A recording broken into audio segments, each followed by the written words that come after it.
Hello everyone, welcome to Maans IAS, Chandigarh IAS Academy. So we are discussing about science and technology topic and I will continue with the discussion part. So we have discussed about what is Aditya L1 mission, we have covered Chandrayaan missions, we have covered Mangalyaan mission, Shukrayaan also I have mentioned that.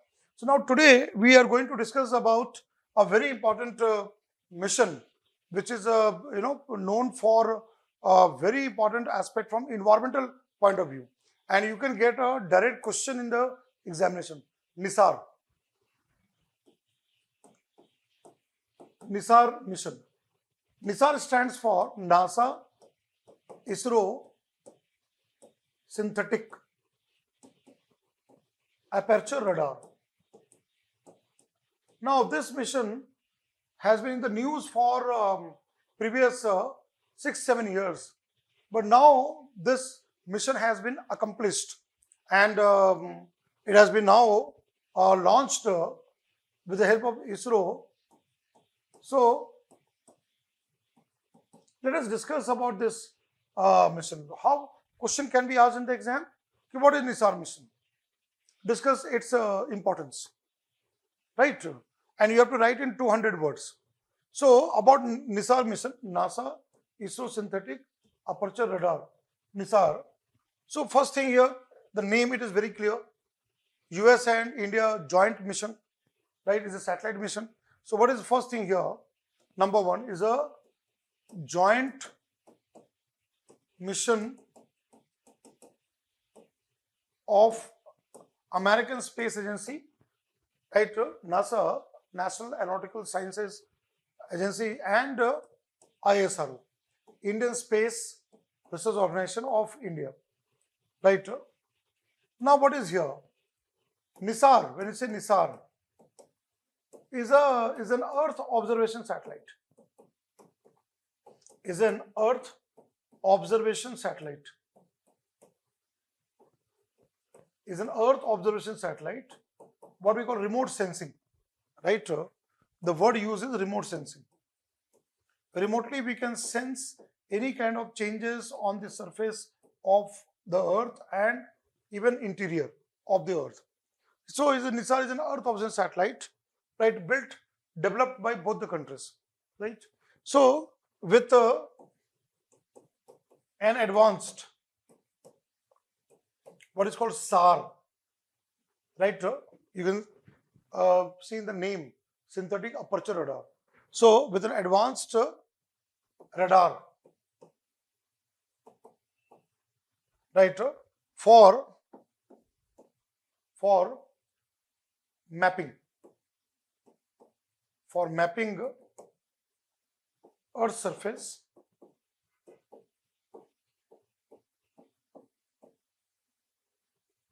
and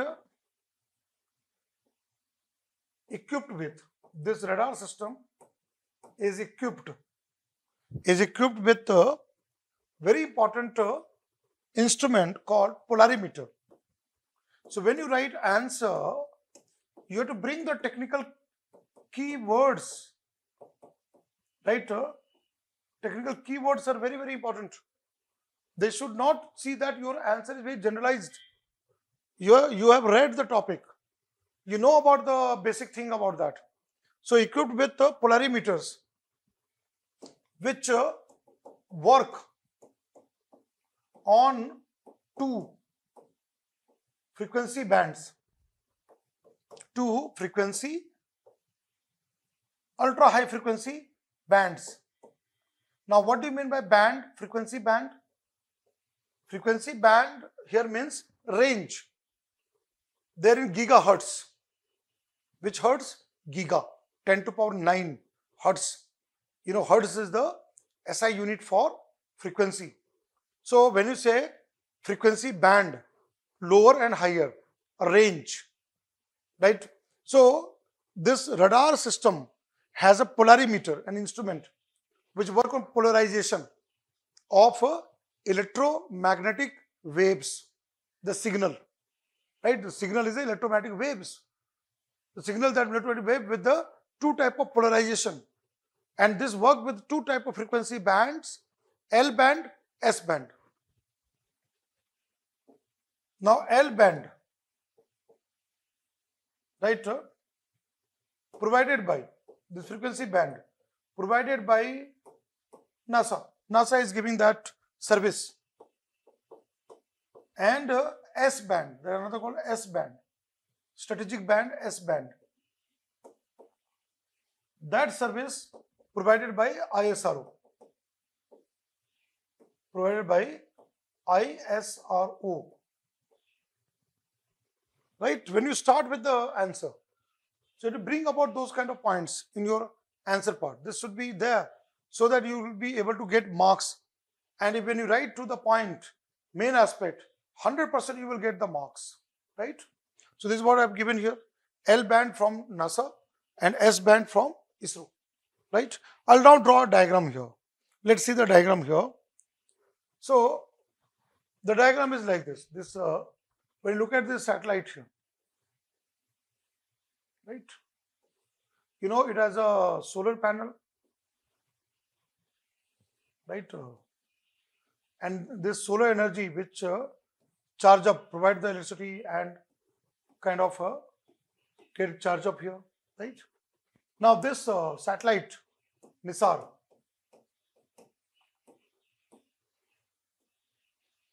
so here this like an umbrella,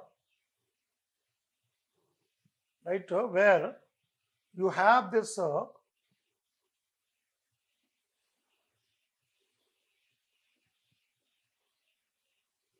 dual frequency. This you have a two such type of radar system.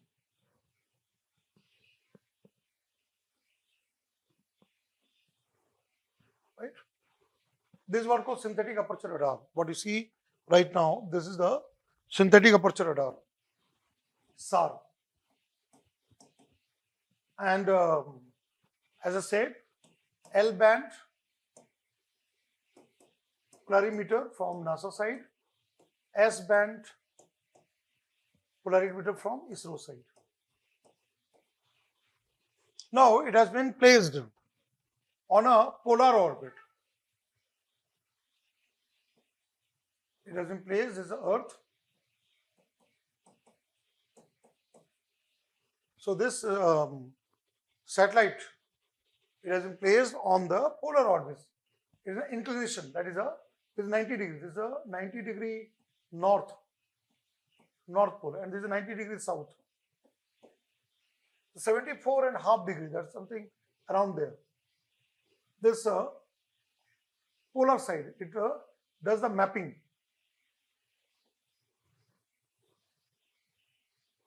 Right, where the satellite moves from pole to pole. There's from pole to pole, movement happens here. So here, this satellite here, NISAR,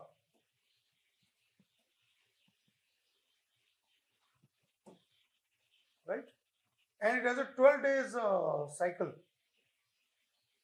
Right? It has a 12 days cycle to find out all the information there. So this is how it moves, right? So here, if you look at, is on the polar orbit. The orbit is polar, that is north to south. Now altitude, height of this orbit is 748 kilometers.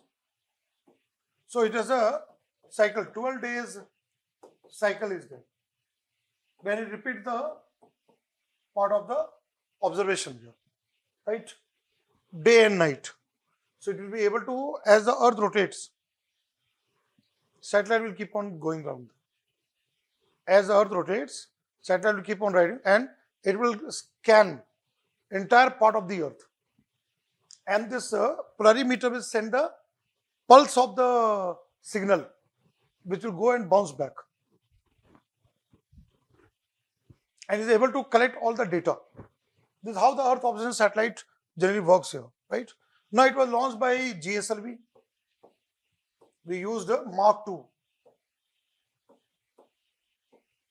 It was launched by GSLV Mark II.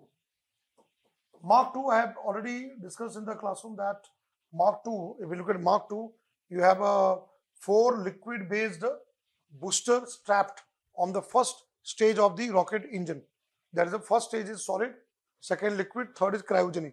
So in the first stage, you have a 4 such boosters, liquid one, which are strapped there. So JSL Mark 2. So this was launched by India, that is the Sriharikota, where we have a Satish Dhawan Space Center, Pulikat Lake in Andhra Pradesh, Shar, Satish Dhawan High Altitude Range. So we did the launching from our side. And since this topic is important because of the current affairs, right? It is there in this year. So might be a question, can be asked in the exam. There could be there. So it's a polar orbit there, what is given here, which you can see in this part of it. Now, what are the mission objectives? Right? What both the countries will achieve from this space program. So let us go into the objectives here. So if you look at here, NISAR mission objectives.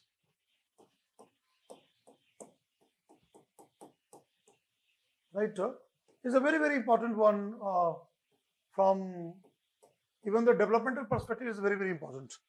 This mission objective here. Now, what is the first one? Very first thing is that observation. That means here, observation of Earth's surface. And you know that Earth's surface, continents and oceans. We have continents and ocean there. And interior, that is crust. Below Earth's surface, that is below Earth's surface. So now generally what happens, such kind of signal, right, bounce back, reflect, just like echo. So not only on the surface, if you look at this is a surface, but inside the surface, right, so this kind of an instrument, the polarimeter of the NISAR, when it is there in the sky, so when it sends the signal will go back, remote sensing, right? This is surface, but also it can go to subsurface, below the surface. So how it is possible? Because it's possible with the signal. The signal which is NISAR. So there sometimes a signal can penetrate and can collect the data. Right? Now what it will achieve here? By doing so, what it will achieve here? So here, this measurement of dynamic, whatever changes are there, dynamic changes, right, on Earth's surface,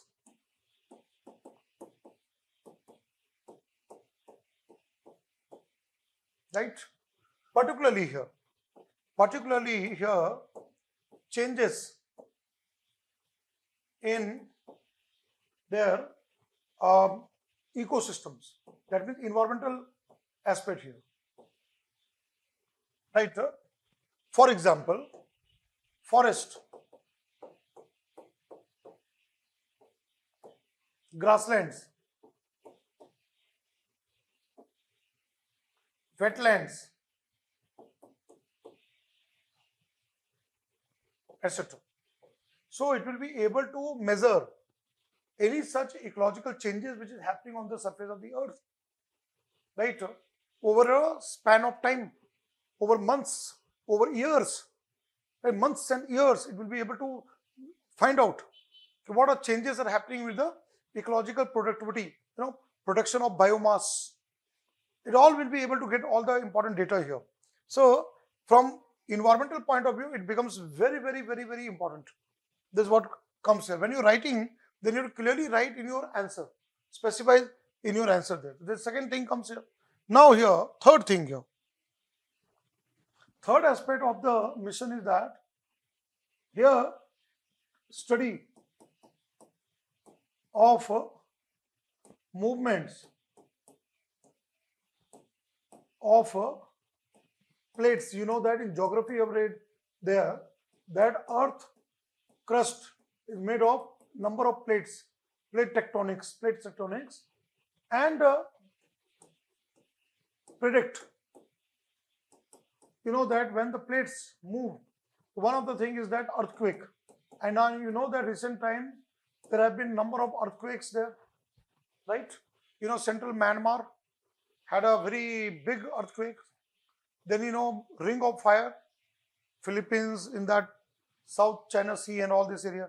Japan, which has always a tremors earthquake. You know that Turkey earthquake. Few years back, Kathmandu, Nepal earthquake. So earthquakes, there's a very dynamic thing where the plates move. So NISAR mission can give us understanding, and even it can help us in warning. There's some movement there and the possibility of coming or having in future a massive earthquake that can be even understood and warned by such kind of mission there.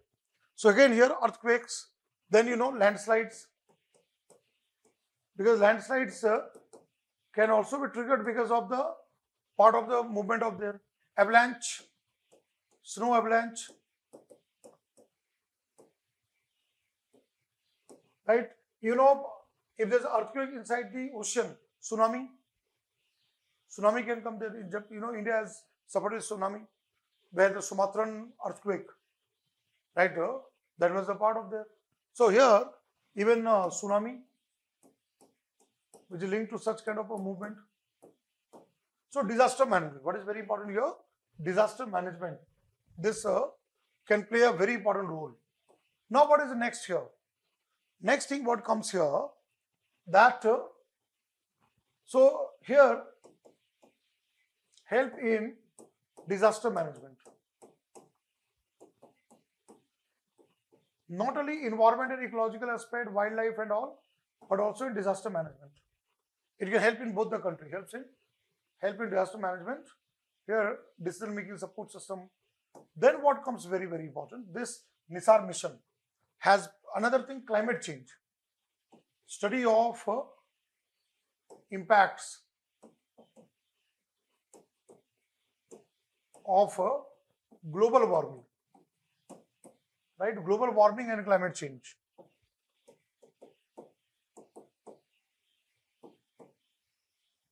So since it is a moving from pole to pole, do you know that global warming is causing, one is that melting of glaciers. So it will be able to do the measurement of melting of polar ice caps. Like, you know, for example, you know that Arctic, North Pole, Arctic and Antarctica, South Pole. How the ice is melting because of warming, decrease in the polar ice caps, climate change, global warming impact. Then again, melting of polar ice and glaciers, mountain glaciers. Very important thing is that because of global warming and climate change, another very big impact which is happening, that is the sea level rise, SLR.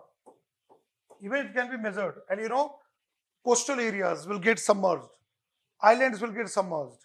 So again, this will be able to understand and measure such kind of a sea level rise. Then, you know, nowadays what we find here, because of extreme warming is happening, the wildfire, forest fire, like, you know, California fire was there in USA, like long way back, during that somewhere around COVID, and before that, you know, Australia bushfire. So now this fire incidents, right? This is all happening there, and the extreme heat, so that can be able to understand here. Now again, not only in terms of environment, ecology, wildlife, coral reefs, mangrove studies, and climate change impacts, disaster management, earthquake and all this. Another very important thing, aspect of this mission is to study about the water cycle, global water cycle. There is a study of global water cycle.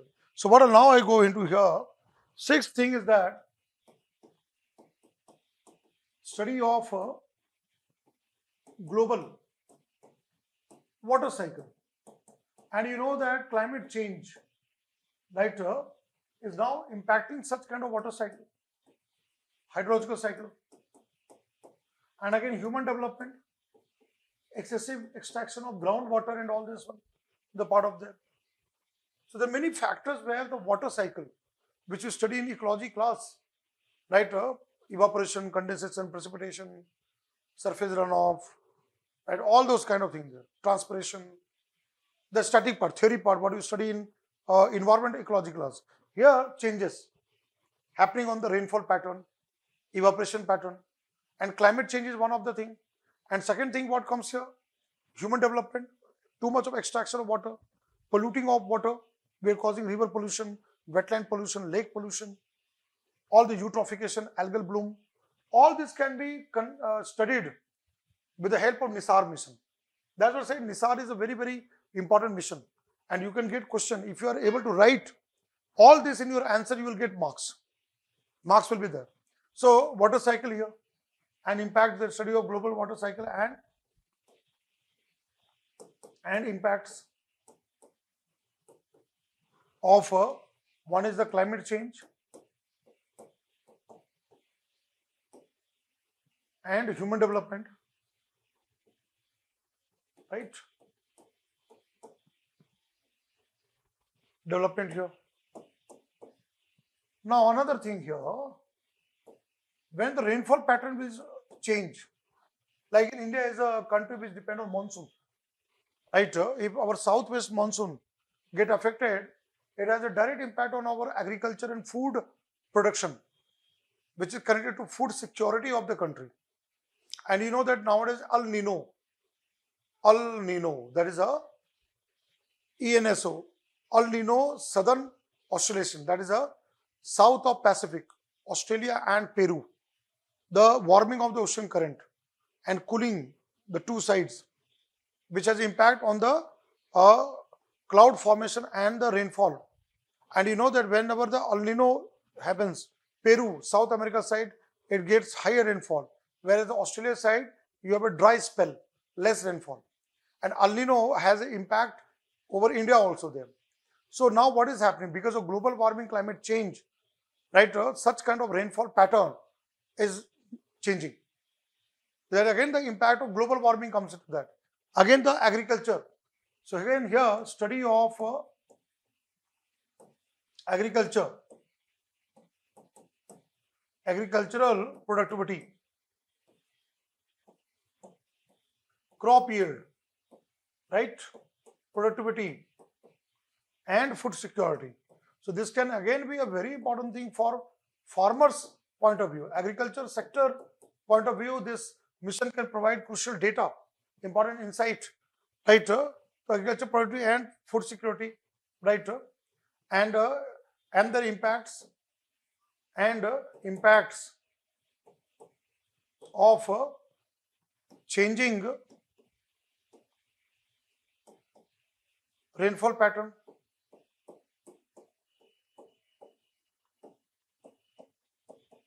and that's you know that the causative factor is global warming, precipitation pattern.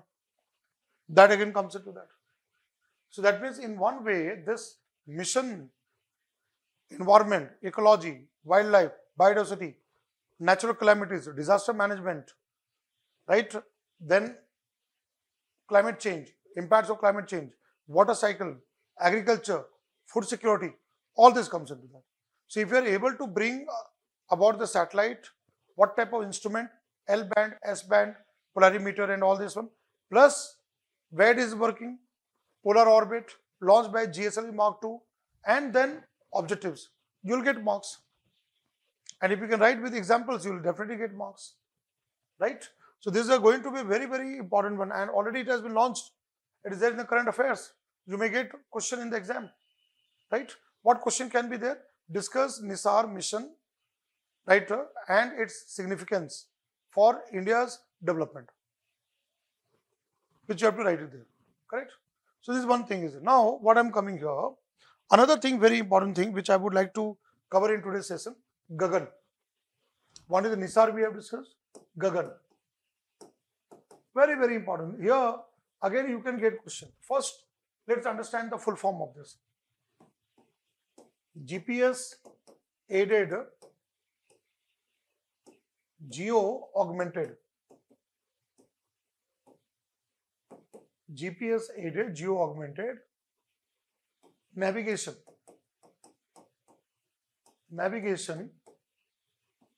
satellite system. Again, why you will get question, recently Indigo fiasco, that what has happened with the airports, right? So many flights being cancelled. That was because of the FDTL, right? FDTL guidelines or rules of the DGCA, Director General of Civil Aviation, Ministry of Civil Aviation, and the working hours of pilots and crew members, and thousands of cancellation of Indigo flights, and also airports and all chaos. What has happened there? You all have read in the newspaper. But what is very important? One of the aspects called the air safety, and also traffic control, air traffic control. In that context, Gagan system is very, very important. So I'll just go into that one. The full form is this one: GPS aided geo augmented navigation satellite system, GAGAN. Now, what is Gagan system? The first thing here, it is a basically group of communication satellites. So here, jointly developed by ISRO, ISRO, and Airports Authority of India, right? AAI, Airports Authority of India, for airports, civil aviation, right? And what is the purpose here? Providing signaling to the pilot, right? Proper, better signaling. During winter, the fog condition and all what all happens there. Not proper signal can cause accident also there. So here, Airports Authority of India. Now what is here? Is a basically group of, this Gagan system is a group of 3 communication satellites, GSAT. India's communication satellite, GSAT, INSAT. So here, communication satellites are there. That is I'll write in the bracket here, GSAT, Geospace Satellite 8, GSAT 10, and GSAT 15. Right? The group of 3 communication satellites, GSAT 8, 10, and 15, right? To provide better signaling, GPS signal, for any aircraft, railway, train, whatever you need, global positioning system, navigation. What is the word here? Navigation system here. The better signal to aircrafts. That means it assists. That's what I call GPS aided. It assists, right? A group of 3 communication satellites, GSAT 8, 10, 15, to provide better signals to aircrafts for navigation. That is where the Gagan system has been developed and already started in the country. It's already started there, right? Navigation part of it. Now, what is very important here? Basically, provide, right, signals in space. It assists the GPS signal in space, that called SIS, to aircrafts, right, and support ground level here, support air traffic, ATC, air traffic controller, proper landing, takeoff in the airports. Now you know that the increasing passengers flying by aeroplanes. Right now it is increasing. India's aviation sector is now booming. Number of airports being now started in the state itself. You get many airports are being now opened up. Udan scheme of the central government. More people traveling by air. And now, big airports like Mumbai, Delhi, Chennai, right, Bangalore, Hyderabad, you have a limited infrastructure and the runway. And at a time, you have hundreds of flights taking landing and the takeoff there. So there are always the risks are there. Any failure in signal can cause massive accident, right? So here, air traffic controller, ATC, right, aircraft and support ATC in here ensure air safety, right, air safety. That is very of aircrafts. So what is very important here? One thing is that better signaling, right, better signaling during bad weather, sometimes cyclonic weather, heavy rainfall, fog, winter fog, right, bad weather condition. Sometimes, because of that poor weather conditions, the visibility is low and the signaling is not proper. The flights are cancelled, flights are delayed. That create a lot of problem there, right? The better signaling for that. And second is that safety, right, during takeoff and landing, vertical movement. That is a vertical movement of aircraft,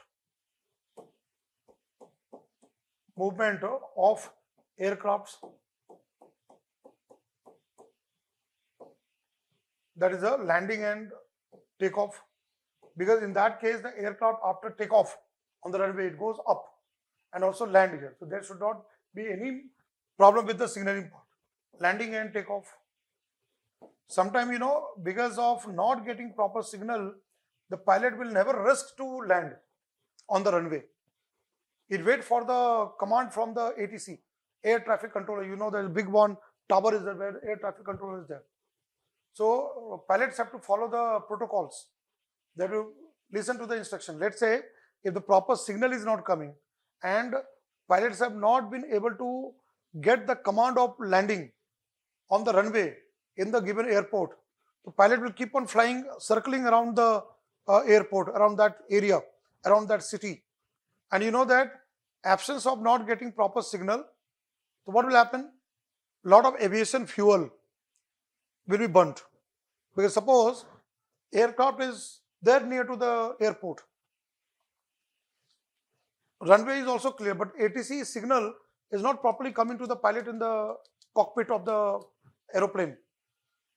So he or she will never take the risk of landing it because has not got that, heard that signal there. So will circle around that airport. So in that absence of signal, circling around the airport will consume a lot of aviation fuel. And again, the time will be wasted. But let's say if the pilot gets the signal properly and the instruction to land, will land it there. So the other kind of problem will not happen there. And sometimes where the problem happens, when the aircraft is flying over oceans, the signal part of it again comes there and it provides GPS signal. Now this is within the country, but again now international flight, when the flight goes from one country to another country. So this Gagan system signal will augment with the other Gagans of other countries. So the international flight will move from India to other destinations. That can also be possible there. It's a very, very important here. This is very, very important here. And again here, this better signaling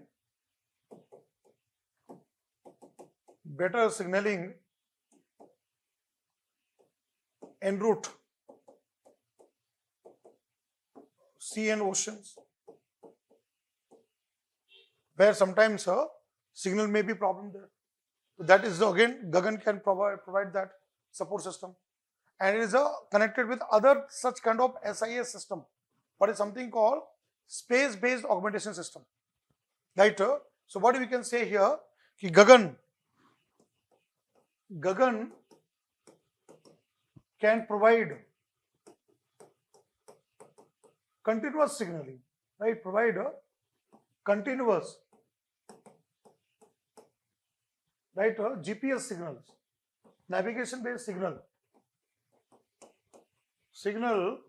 right? To aircrafts, like as aircrafts, right? Which move from our country to another country, right? So here Gagan can provide continuous GPS signal to aircrafts, right? On international route,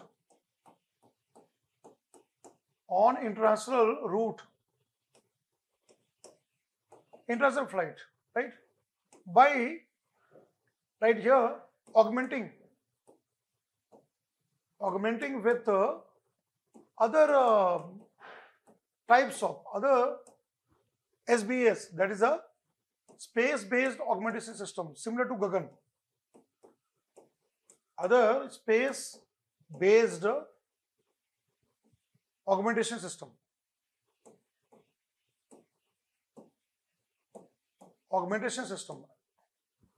Right?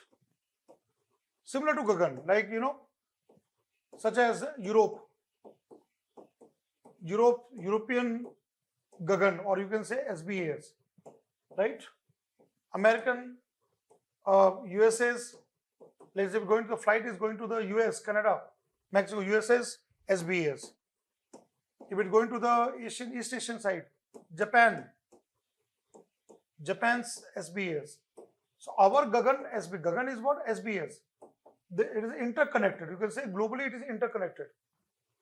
The Gagan is interconnected with other. That is a, you can say, that is a Gagan. Right? Gagan is interconnected with other types of similar SBS system worldwide. So similar SBS systems worldwide. It's a very, very important development from ISRO's point of view. Systems worldwide. And you can get direct question, discuss Gagan system there. And now, airlines, airports, all are there in the news there. System worldwide there, right? Again, you can write that. If you can write all these points, then you will get the marks. So I'll end up here with this Gagan and this part of Nisar. Both of these are very, very important here from the exam point of view. If you are able to write that, you will get marks. Now again, keep in mind that Gagan, although we are using right now for navigation in the airports and aviation sector, but Gagan can also be used for marine navigation, sea and ocean, like shipping, port and harbor, shipping and all this. Recently, government has developed Gemini device, which can fishermen in the coastal area, fishermen which go to the high sea can get the signal about warning of a cyclone, some kind of a natural calamities. Plus, they can get information about potential fishing zone (PFZ) in the ocean where they can have more catch. Plus, they can get the even can be helped in rescue missions. They can get about ocean forecast condition there. There's a device developed by Ministry of Earth Sciences called Gemini, GEMINI. Right? There's an organization called INCOIS, INCOIS, Indian National Center for Oceanic Information Services, which is a scientific organization in Hyderabad, Telangana. A device made Gemini, which work on Gagan. Gemini work on Gagan. And that fishermen can put in the boat and the vessel. So it can get about ocean forecast, what type of weather is there, climate is there, warning for any natural calamity like cyclone and tsunami and all this. Because sometimes, they are into the ocean for days and then cyclone comes and they die. And third thing is which part of the ocean where more fishes are there, gathering of fish, PFZ, potential fishing zone. That could be the part. Again, Gemini is based on that. Even Gagan, Gemini, like I've given an example, Gagan can also be used for railway navigation, other navigation system, road transport. As of now, aviation sector, Gagan being used. And now one device, Gemini, right, Gagan enabled mariner's instrument for navigation that has been developed, right?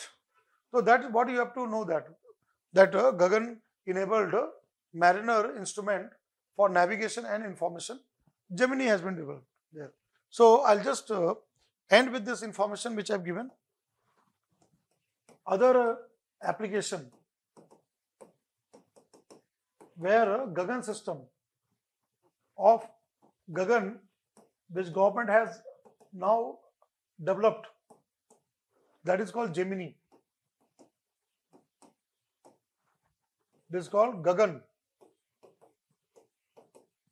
enabled mariners, full form mariners, right, instrument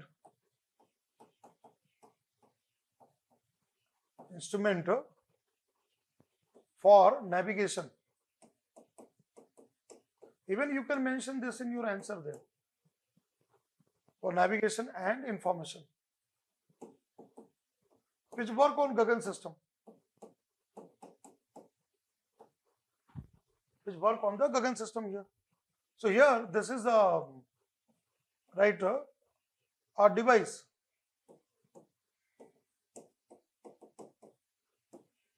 developed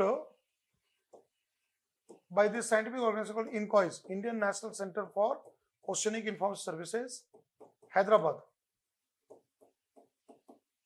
which comes under Ministry of Earth Sciences. Ministry of Earth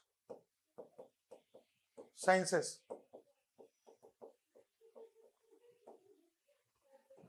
This device fitted in the boat and vessels, sea vessel there,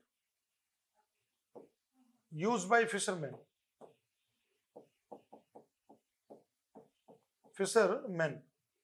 And what is here? It provides three type of services. Provide first ocean, right, ocean state forecast. So let's say if you have to write 200 words, then you can mention this one. What are the condition of the ocean there? OSF. Second, potential fishing zone, where the fishermen can know that this part of ocean fishes are there. PFZ. So it saves their time and again help them catch more there. And third, this natural calamities, that is early warning, disaster management for like a natural calamity like cyclone, tropical cyclone, and at the same time, not only the cyclone but also the tsunami can also be the part. So they can be rescued there, or they can return back safely to the coast once they get the warning. Again, it's based on the Gagan application, right? So we stop here. So we are now stopping the session here. So we have learned two areas. First, NISAR, and second, we have learned Gagan. So I will be covering more such topics of science and technology in the next session. Till then, stay safe, keep learning, and whatever you have, contact Maans IAS Academy, Chandigarh. Thank you so much. Thank you.